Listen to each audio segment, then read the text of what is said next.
Então nós vimos a representação do menor, a representação das pessoas jurídicas e a representação dos entes despersonalizados.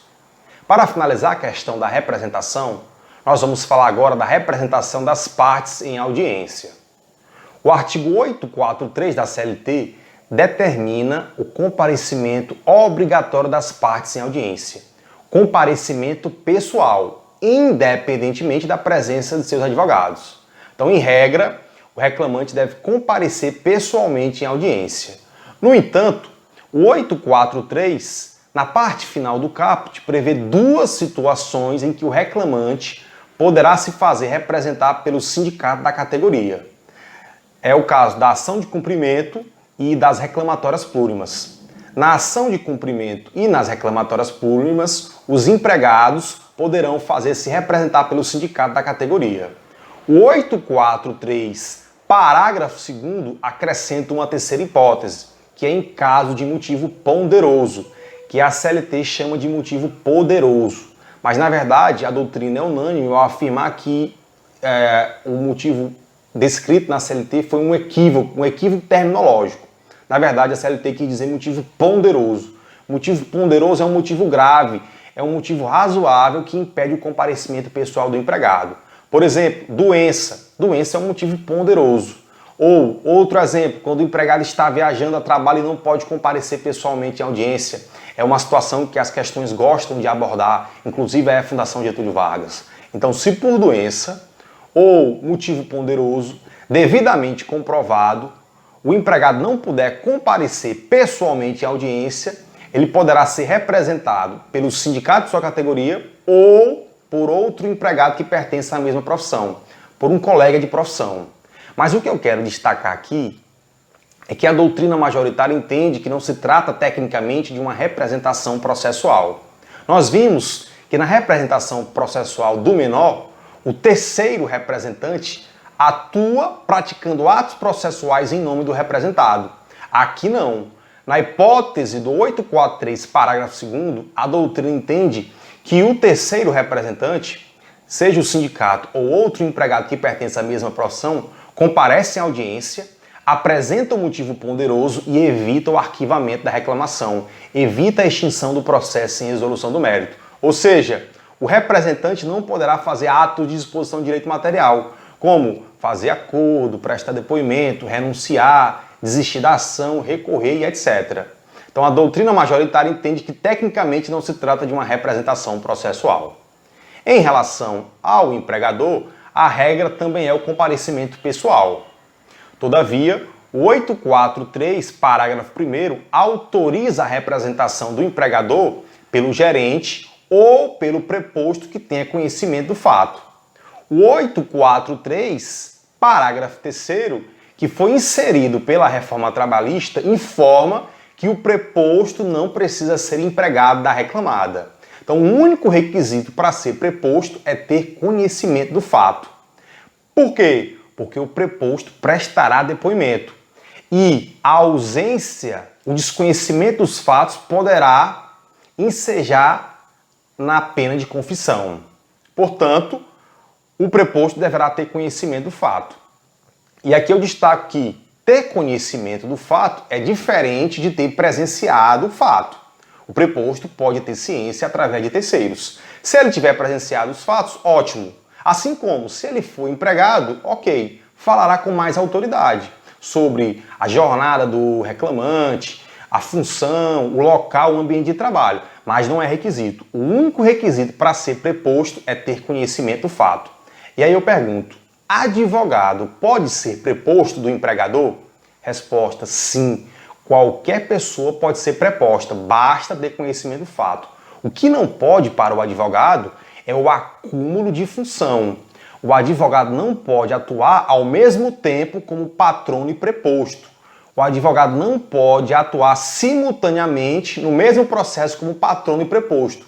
Isso é vedado pelo artigo 23 do Código de Ética e Disciplina da OAB. Olha o artigo 23 aí na tela. Então o artigo 23 diz: é defeso ao advogado funcionar no mesmo processo simultaneamente como patrono e preposto do empregador ou cliente. Então, em relação à representação das partes em audiência, eu trago esse slide para sintetizar as hipóteses previstas no artigo 843 da CLT. Então, em regra, o comparecimento das partes é obrigatório.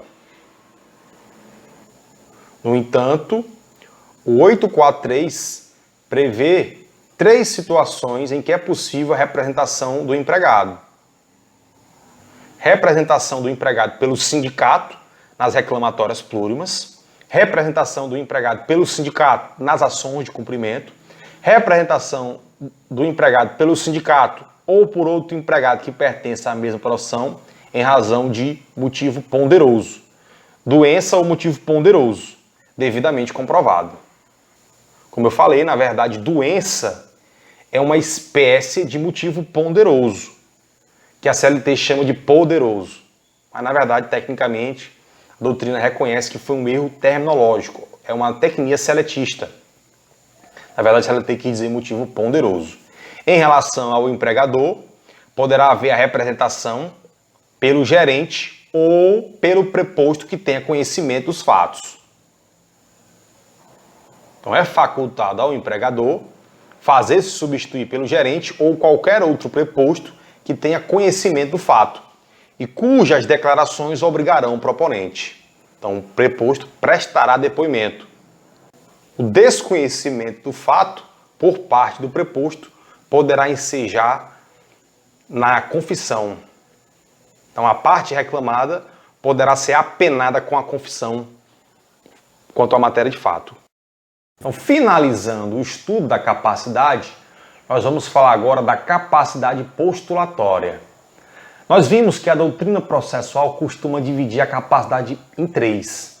Capacidade de ser parte, que é a aptidão genérica, ampla para figurar no processo como reclamante ou reclamado. Capacidade processual, que é a aptidão para a prática de atos processuais. E nós vamos falar agora da capacidade postulatória. A capacidade postulatória é a aptidão para postular em juízo. De forma mais específica, a aptidão técnica para postular direitos em juízo. Então, por exemplo, ao provocar o judiciário, ao formular uma demanda, o reclamante deve propor uma petição inicial que deve ser apta. Ao apresentar as respostas, a reclamada deve observar na contestação o ônus da impugnação especificada ou o princípio da concentração de defesa. Ao apresentar exceção de incompetência territorial, a reclamada deve observar o prazo próprio peremptório de 5 dias. Então, o artigo 800 da CLT determina que a exceção de incompetência territorial deve ser apresentada no prazo de 5 dias contado da citação, em peça própria e antes da audiência. Ao interpor o recurso, a parte recorrente deve preencher os pressupostos recursais intrínsecos e extrínsecos. Então, note que a capacidade postulatória está atrelada a uma aptidão técnica, que em regra a lei confere ao advogado. Então, as pessoas não advogadas, para postular em juízo, precisam nomear um representante judicial, que é o advogado. Nesse sentido, eu destaco o artigo 103 do Código de Processo Civil. O artigo 103 do Código de Processo Civil diz que a parte será representada em juízo por advogado regularmente inscrito na OAB. No mesmo sentido, eu trago aí o artigo 1º do Estatuto da OAB, Lei 8.906 de 94. O artigo 1º diz: são atividades privativas de advocacia, inciso 1º, a postulação a órgão do Poder Judiciário e aos juizados especiais. Então, só uma curiosidade, além dos advogados, públicos ou particulares, também têm capacidade postulatória os defensores públicos e os membros do Ministério Público. Agora, atenção, ao mesmo tempo que a lei traz a regra da capacidade postulatória do advogado, em determinadas situações, a lei amplia e confere a capacidade postulatória para as próprias partes. Nessas situações, a contratação do advogado se torna opcional. E a primeira situação em que a parte poderá postular diretamente em juízo, sem necessitar da presença da defesa técnica do advogado, é na impetração do habeas corpus. O artigo 1º, parágrafo 1º do Estatuto da OAB diz que não se inclui na atividade privativa de advocacia a impetração de habeas corpus em qualquer instância ou tribunal.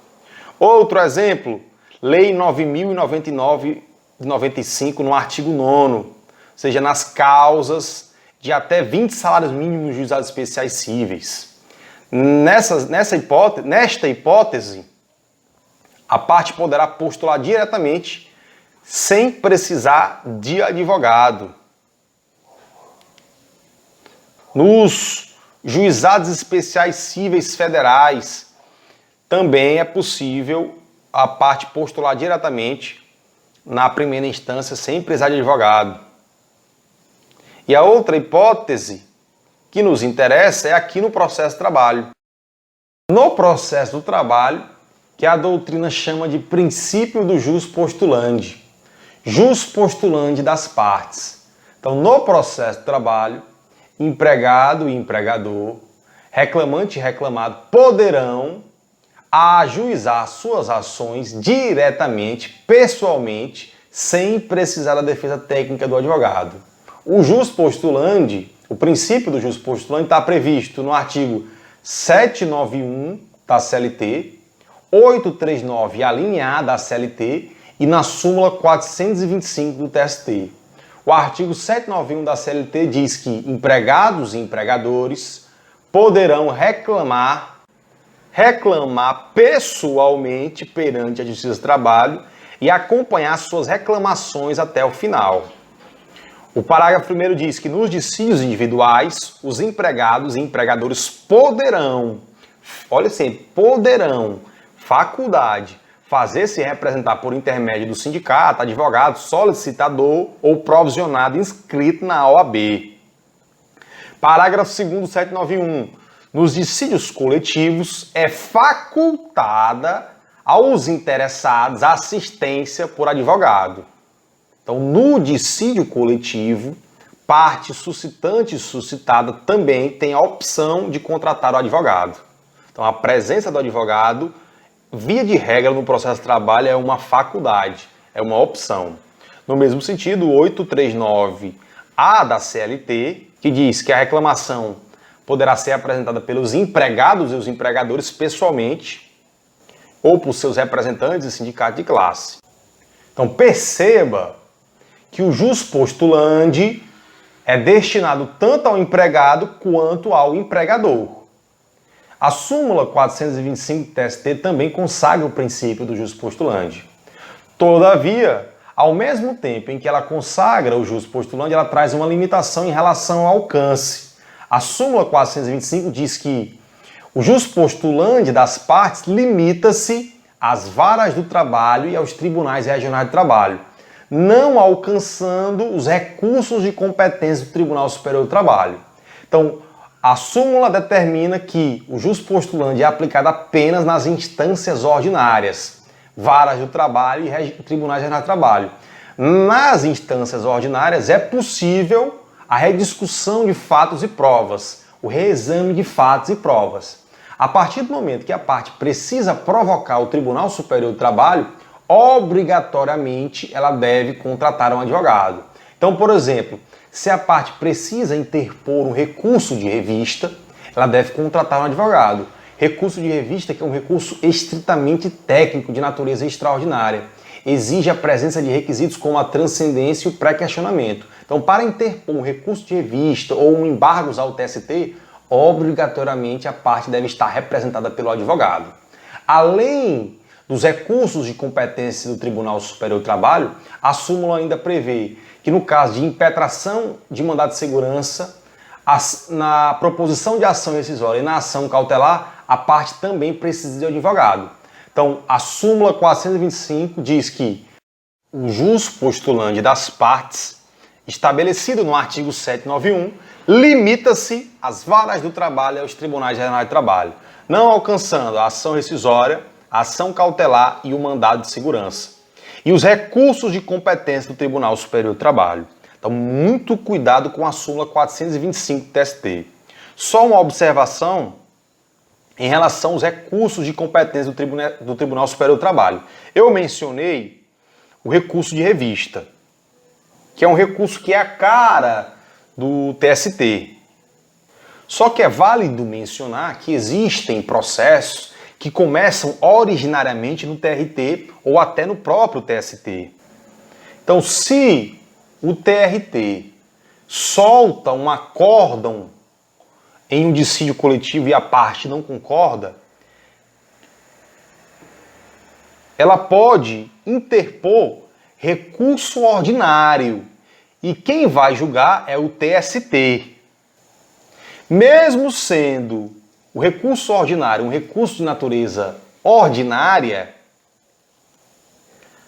chegou no TST, não importa a natureza do recurso, vai ter que contratar um advogado.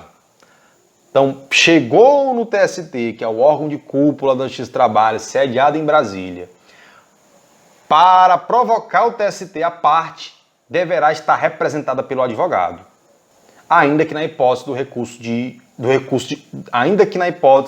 ordinário.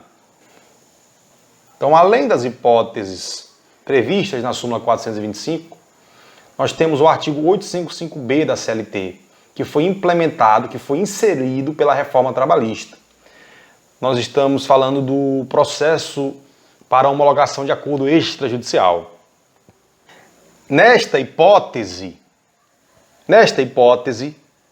também será obrigatória a representação das partes por advogado. O 855B diz aí, o processo de homologação de acordo extrajudicial terá início por petição conjunta, sendo obrigatória a representação das partes por advogado. Cada parte com o seu advogado. O 855B, parágrafo 1º, diz que as partes não poderão ser representadas por advogado comum. Então, cada parte com o seu advogado.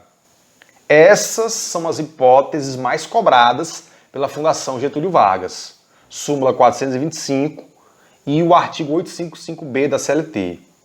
Aprofundando mais um pouco, além das hipóteses previstas na súmula 425 do TST e na hipótese do 855B da CLT, eu acrescento duas outras situações em que é obrigatória a representação das partes por advogado. A primeira situação envolve o recurso extraordinário, que é o recurso endereçado ao STF quando envolver matéria constitucional. Então, para interpor um recurso extraordinário para o STF, a parte necessariamente deverá estar representada por advogado. Aqui uma observação. O prazo para a interposição do recurso extraordinário é de 15 dias. Artigo 542 do CPC. Então foge um pouco da regra dos prazos no processo de trabalho, que em regra é de 8 dias. Então, quando se esgota a jurisdição trabalhista e você precisa provocar o STF para interpor um recurso extraordinário, você precisa estar representado por advogado. A segunda situação, as relações de trabalho diferentes da relação de emprego. Então, a partir da emenda 45 de 2004, em que houve uma ampliação da competência material da Justiça do Trabalho, a Justiça do Trabalho passou a ser competente para julgar relações de emprego e gênero, como, por exemplo, trabalho eventual, trabalho avulso, trabalho voluntário, estagiário. A partir do momento, trabalho autônomo, a partir do momento que você precisa provocar o Poder Judiciário para reivindicar algum direito oriundo dessas relações de trabalho, diferente da relação de emprego, você também precisará de um advogado. O entendimento, em relação ao recurso extraordinário, o entendimento é pacífico. Em relação às relações de trabalho diferente da relação de emprego, há uma divergência, mas a doutrina majoritária entende que sim.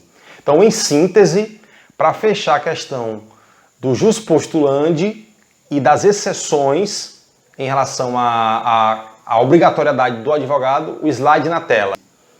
No processo de trabalho, vigora o princípio do jus postulandi. As partes, reclamante e reclamado, podem postular em juízo diretamente, pessoalmente, sem precisar da defesa técnica do advogado. Então, a contratação do advogado é uma opção, é uma faculdade da parte.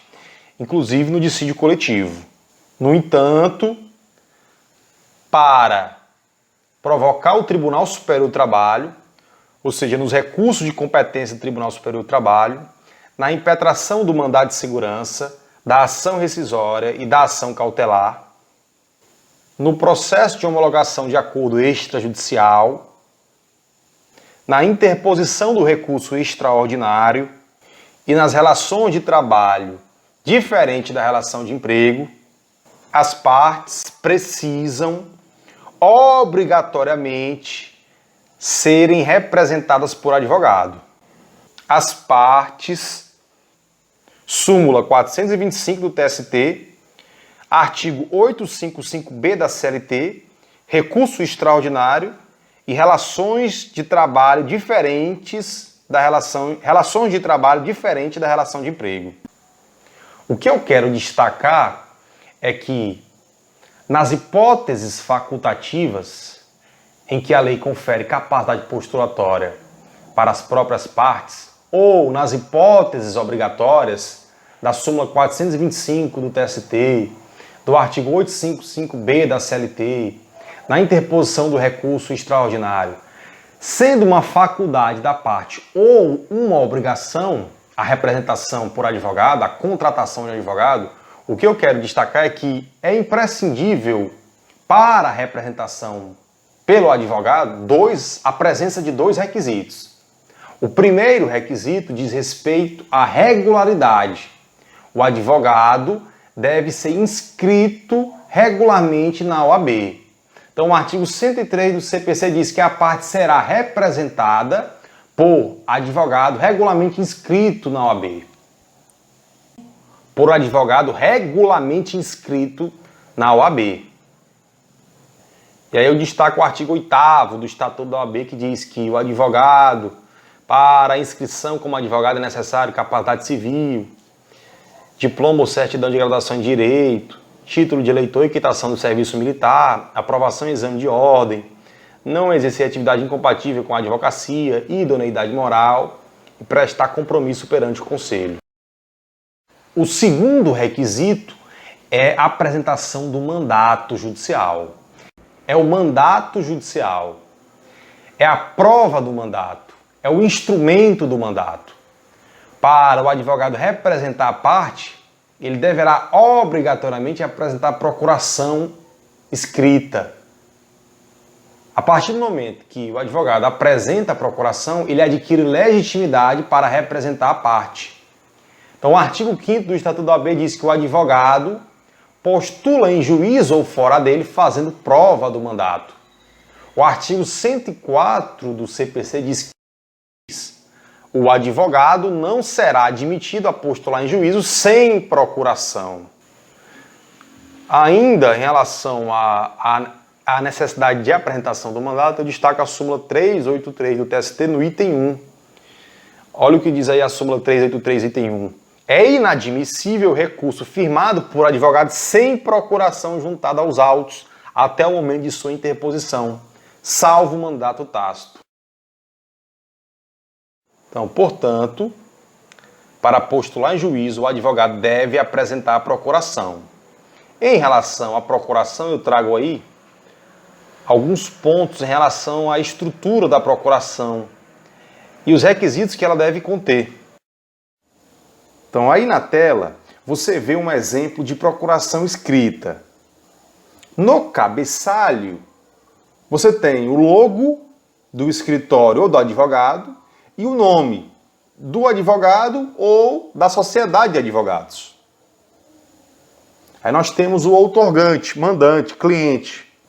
Em relação ao mandante, pessoa física, não há uma observação específica. Você vai ter o nome completo, as qualificadoras, estado civil, profissão, RG, CPF, e-mail e por aí vai. Em relação às pessoas jurídicas, eu destaco a súmula 456 do TST. A súmula 456 traz a necessidade da presença dos elementos que individualizam a pessoa jurídica. Quais sejam o nome do outorgante e do signatário da procuração. A ausência do nome do outorgante e do signatário torna o mandato inválido. Então eu trago até um exemplo aí do como tem que ser, dos elementos mínimos que deve conter na procuração das pessoas jurídicas. Eu trago o nome da empresa, Ciclano de tal Eireli, pessoa jurídica de direito privado, com sede na avenida tal. Neste ato, representado pelo proprietário, fulano de tal. Então nós temos o nome do outorgante, Ciclano de tal Eireli, e o nome do proprietário, que é quem vai assinar a procuração, que é o signatário da procuração. Portanto, para as pessoas jurídicas, há necessidade da presença de dois elementos mínimos, o nome do outorgante e o nome do signatário, que representa a pessoa jurídica, que é quem vai assinar a procuração. Em relação às pessoas jurídicas, eu ainda destaco a OJ número 255 da SDI 1 do TST, que fala que ao postular em juízo, o representante da empresa não precisa juntar os atos constitutivos de imediato. Então, segundo o entendimento do TST, a regra é a não exigência da exibição dos estatutos da empresa. OJ 255 da SDI 1 do TST. Então, por exemplo, ao falar a primeira vez nos autos, pela pessoa jurídica, no ato de habilitação, o advogado anexa a procuração e não há necessidade de juntar os atos constitutivos da pessoa jurídica. Na prática é um pouco diferente. Na prática você apresenta a procuração e já apresenta os atos constitutivos da empresa. Porque geralmente a outra parte, a parte adversa, faz a impugnação.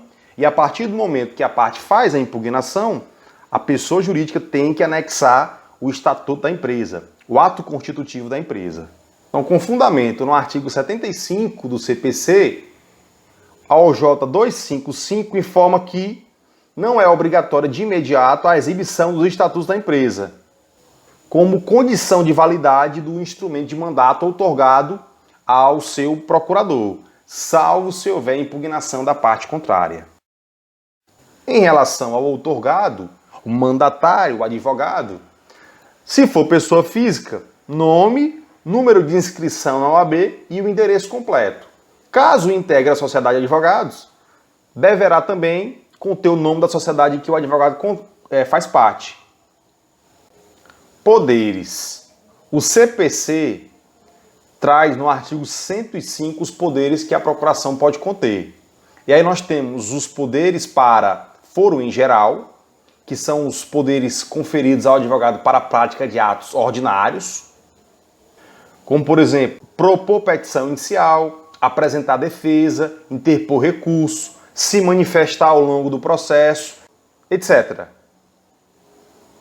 Para receber citação, confessar, declarar hipossuficiência econômica, renunciar do direito à qualificação, deverá conter na procuração poderes específicos, poderes especiais.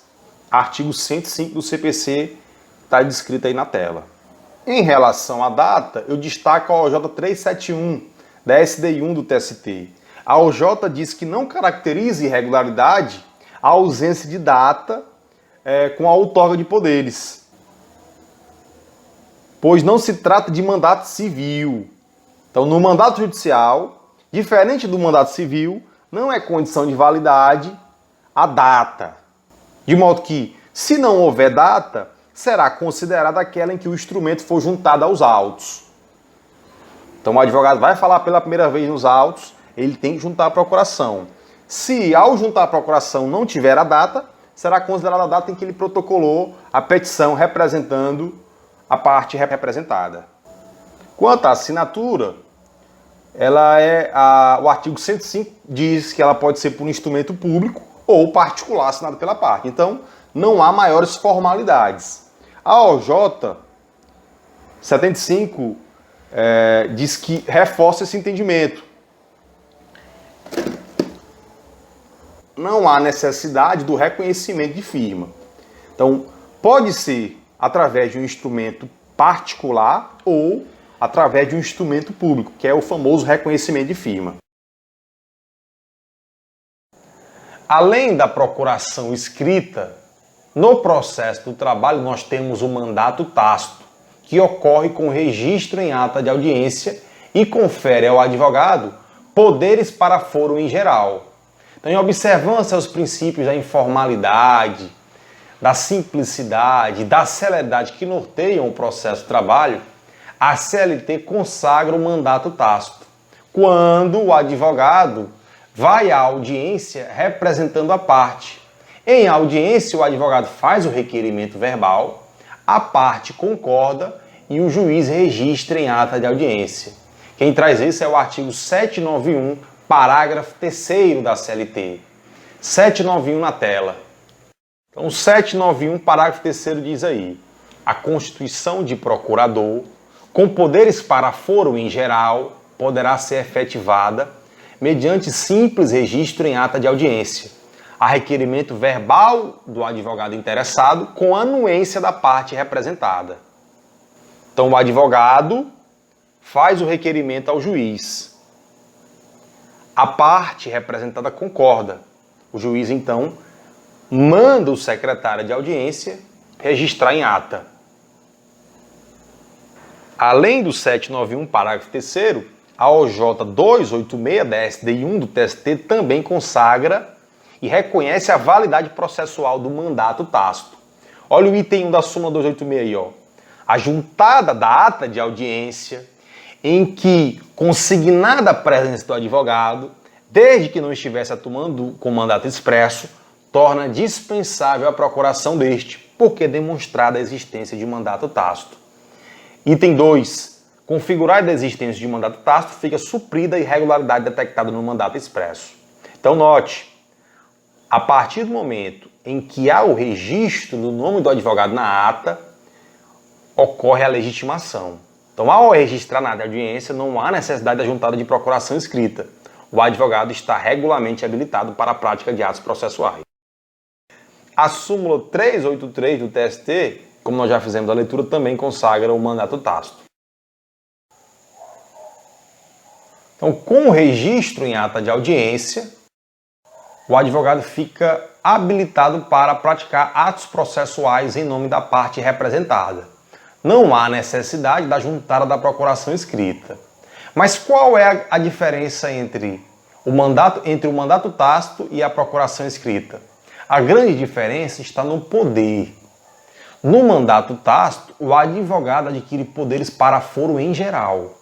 Ou seja, ele poderá praticar atos postulatórios ordinários, como, por exemplo, propor petição inicial, apresentar contestação, interpor recurso, etc. O advogado não adquire os poderes especiais elencados lá no artigo 105 do CPC, como receber citação, firmar acordo, declarar hipossuficiência econômica e etc. Então, se o advogado quiser fazer poderes especiais em nome do representado, ele deverá juntar a procuração escrita. A segunda grande diferença diz respeito ao subestabelecimento. No mandato tácito, que parte da doutrina entende que o subestabelecimento é um poder especial, no mandato tácito é inválido o subestabelecimento de advogado investido em mandato tácito. Quem traz isso é a OJ 200 do TST. OJ 200 na tela aí, ó. OJ número 200 da SDI 1 do TST. É inválido o subestabelecimento de advogado investido de mandato tácito. Por fim, em relação ao mandato tácito, eu trago o seguinte questionamento: mandato tácito e procuração apudiacta são a mesma coisa? A doutrina diverge, mas a majoritária entende que sim, são a mesma coisa. Para a parte da doutrina, para a parte minoritária da doutrina que entende que são institutos distintos, a diferença está na formalização. Enquanto que no mandato tácito ocorre pelo simples acompanhamento do advogado em audiência, a procuração apudiacta é um ato formal em que o juiz registra na ata de audiência. Então, por exemplo, no mandato tácito fica registrado na ata de audiência da seguinte forma: presente o reclamante acompanhado do doutor fulano de tal. Para quem faz a distinção, isso aqui é um mandato tácito. A procuração apudiacta não. A procuração apudiacta é um ato formal muito mais próximo do artigo 791, parágrafo 3º da CLT, em que o advogado faz o requerimento verbal, a parte concorda, o juiz registra na ata de audiência. De modo que, até para a doutrina que entende serem institutos distintos, os efeitos são os mesmos, ou seja, os poderes são para foro em geral e é vedado o subestabelecimento. Então, em termos práticos, os institutos acabam se equivalendo. Mas, repito, doutrina majoritária e a jurisprudência também, a jurisprudência é unânime ao tratar mandato tácito e procuração apudiacta quanto a mesma coisa. E finalizando a questão aqui da representação por advogado, eu destaco que o único caso em que é possível atuar sem procuração é o caso dos procuradores que representam as pessoas jurídicas de direito público.